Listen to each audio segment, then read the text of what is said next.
Buenas tardes, doctora auxiliadora. Nosotros somos el equipo número 2, que estamos conformados por Peñalita Natacha, Zambrano Lisette, Zambrano Rita, Zambrano Jesús, García Carla, Hernández Ana.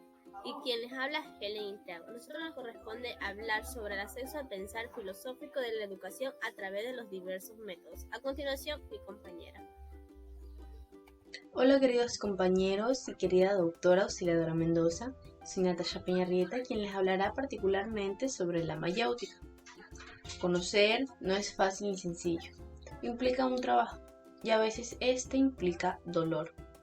Para Sócrates, ese dolor se podía comparar con un parto, y ese parto en griego se decía mayéutica. La mayéutica es el método socrático por medio del cual dos personas dialogan y el maestro hace preguntas a los discípulos. De ese modo, el discípulo encuentra el conocimiento en sí mismo. La palabra mayéutica deriva del griego maieutikos, que significa parto. Según Sócrates, él había heredado esa técnica de su madre, ya que la madre de Sócrates, que se llamaba Fenareta, era partera. En la antigua Grecia, las comadronas gozaban de un relativo prestigio. Este era uno de los pocos trabajos que tenían permitido las mujeres, y esto nos habla del gran poder que tenían los hombres sobre las mujeres en la antigüedad. La indignidad era a veces tanta que el mismo Sócrates dijo, según nos cuenta Platón en el Teeteto, las comadronas son mujeres dignas. La mayéutica se basa en la creencia que tenían muchos griegos de que esta vida no es la única vida, sino que hemos pasado por muchas vidas anteriores, como por ejemplo los órficos. Creían en la reminiscencia, actividad por medio del cual el alma se acuerda de algo que ya se sabía en una vida anterior. Sócrates también creía en esto, por eso a través de ese parto que lo inducía a los discípulos, lograba que quien lo siga la verdad, que de algún modo ya se conocía. Conocerse a sí mismo es profundizar en nosotros, para encontrar esa verdad, y la mayéutica nos ayudará en esa profundización. A través de la ironía, Sócrates lograba desestructurar al discípulo, de ese modo esa amistad que el discípulo tuvo con sus propias ideas se rompe, y ésta está preparada para el parto. Si no es capaz de hacerlo, probablemente se dé cuenta de aquello que más deseaba Sócrates. Una vez hecho el parto, el discípulo llega a la verdad, que en griego se dice aletheia, quitar el velo, descubrir. El filósofo Sócrates nace en el año 470 a.C., en Grecia. Creía que la razón era la única fuente del conocimiento, porque los sentidos generalmente proporcionan conocimientos personales, pero también engañosos. Un dato importante es que no hay ninguna evidencia de que Sócrates haya publicado algún escrito propio, ya que solo oraba.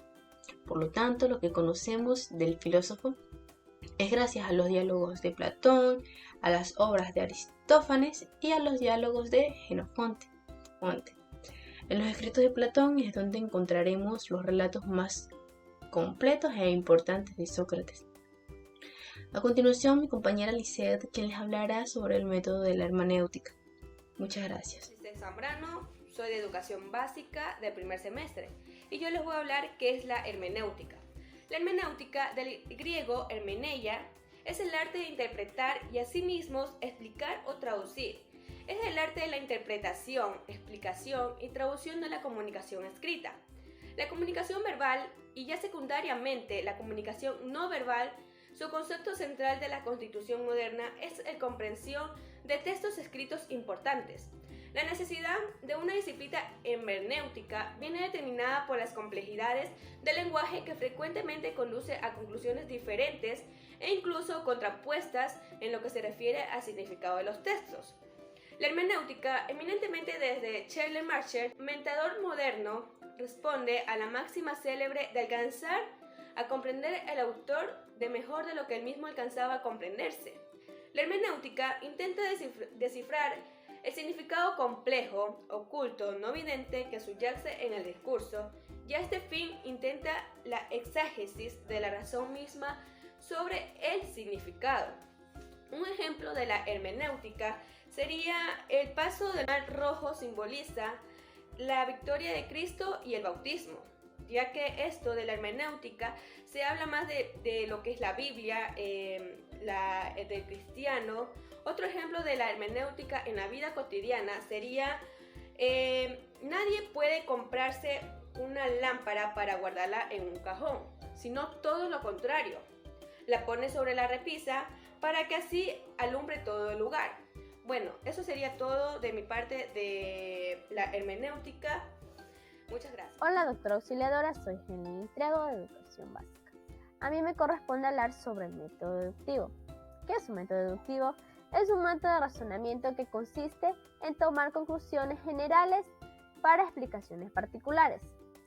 En educación se habla de método deductivo para referirse a una forma específica de pensamiento o razonamiento, la cual extrae conclusiones lógicas y válidas a partir de un conjunto de premisas o proposiciones, el cual es un modo de pensamiento que va de lo más general a lo particular. El enfoque deductivo está centrado en los docentes, lo que significa que el educador le da a los estudiantes un nuevo concepto, el cual lo explica y luego lo hace que los estudiantes lo practiquen usando este concepto. Por ejemplo, él enseña un nuevo concepto gramatical. Se presenta el concepto, se explica las reglas relacionadas con su uso para que luego los estudiantes practiquen el uso del concepto de las diferentes maneras. El método deductivo puede emplearse de dos maneras. La directa, que parte de una única premisa que no es contrastada con otras. La indirecta, que parte de un par de premisas. La primera, que consiste en la afirmación universal. La segunda, que es lo particular, y de estas dos se llega a una conclusión. Un claro ejemplo de esto puede ser la siguiente. Premisa número 1. Todos los hombres son mortales. Premisa número 2. José es un hombre. En conclusión, José es un mortal. Muchas gracias. Hola, soy Rita Zambrano, estudiante en la Universidad Eloy Alfaro de Manabí de la carrera de Educación Básica primer semestre. El día de hoy voy a hablarles un poco sobre lo que es el método logopático. El método logopático proviene del método del término logos, que significa estudiar y pensar, y patos, de padecer. Este método lo podemos relacionar o reflexionar en ponerse en el lugar de otra persona, siendo empático, siendo considerado, ya que también este método nos permite conocer cómo las personas actúan y cómo ellos desarrollan problemas. También una de las cosas importantes es que nos permite transportarnos y conocer cosas nuevas en nuestro mundo, en nuestro entorno.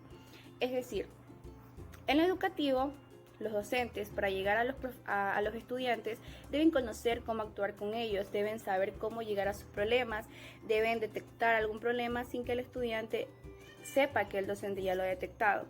Entonces, mediante las experiencias vividas que el docente ya ha tenido, puede practicarlas en el estudiante y de esa forma poderles ayudar. Porque uno de los saberes más grandes es que las vivencias de otras personas y las experiencias de otras personas permiten enriquecer nuestro mundo y poder tratar de ser mejores personas. El método logopático es aquella reflexión que se relaciona en ponerse en el lugar de otra persona. En lo educativo es importante tener valores, es importante ser respetuoso, es muy importante ser empático porque uno nunca sabe la situación que está pasando otra persona. También es la interpretación que podemos tener mediante películas, documentales, mediante animaciones o un pequeño cortometraje. Y el más importante, que es el cine. El cine nos permite poder recrearnos no solo al estudiante, sino también al docente. El cine llegó a las universidades y a las escuelas como forma de aprendizaje, como forma de ver cómo actuar, cómo resolver problemas. Por eso se dice que es un buen recurso en lo pedagógico, porque permite adquirir conocimientos, nos permite conocer más sobre lo que tiene que ver la filosofía, sobre cómo cada método se puede relacionar en lo educativo, se puede relacionar en lo pedagógico y cómo podemos trabajar mediante ellos con los estudiantes. Buenos días, voy a hablar sobre lo que es el método analógico. ¿Qué es el método analógico? Los argumentos analógicos son aquellos argumentos que establecen que dos o más cosas tienen una característica en común y de esto se infiere que otra es probable que también tengan otra característica en común, aunque no se sepa con certeza si uno de estos términos realmente posee esta propiedad. Un claro ejemplo es el trigo, el maíz y la cebada crecen en el campo, por lo que se infiere que el trigo y el maíz se tienen que regar todos los días y es probable que la cebada también se tenga que regar todos los días. Los argumentos analógicos se utilizan en la lógica, que es una rama de la filosofía y tienen una estructura particular. A, B y C tienen una propiedad de P, A y B tienen una propiedad de Q, por lo que es probable que C también tenga la propiedad que es Q. Con este razonamiento se establece una relación de semejanza o de analogía respecto a las propiedades que poseen A, B y C. La conclusión de este tipo de argumentos solo es probable ya que constituye una verdad incuestionable, es decir, se cree que C tiene la propiedad Q, pero no se garantiza que así sea. Un claro ejemplo es Esteban, Juan y Pablo estudian Derecho. Esteban y Pablo son grandes abogados, por lo que se infiere que Juan también debe ser un buen abogado. Gracias. Hola, mi nombre es Carla García y el día de hoy voy a hablarles sobre el método de la metáfora. El método de la metáfora es una forma de expresión en la cual una palabra o frase que designa a un objeto o idea en particular es aplicada a otra de manera implícita para dar a entender alguna similitud entre ellas, como por ejemplo, el interior del coche era un refrigerador. Podemos entender que un refrigerador es muy frío, estableciendo una semejanza, aunque no esté de manera explícita, hace referencia a cualidades particulares. Otro ejemplo puede ser su corazón era tan duro como una piedra, haciendo referencia a que era fuerte de sentimientos. El campo de aplicación variará, ya que puede ser aplicada tanto en escritura o de forma oral para adornar o dar aspectos de inferencia. A continuación, mi compañera. Analogías verbales. Las analogías verbales comparan las semejanzas existentes entre dos pares de palabras, como por ejemplo, las ruedas son a coche como las patas a los animales. Aquí está haciendo la comparación de las ruedas de un coche con las patas de los animales. Se caracterizan por la estructura y no por su contenido. Intentan discernir la relación existente entre dos palabras.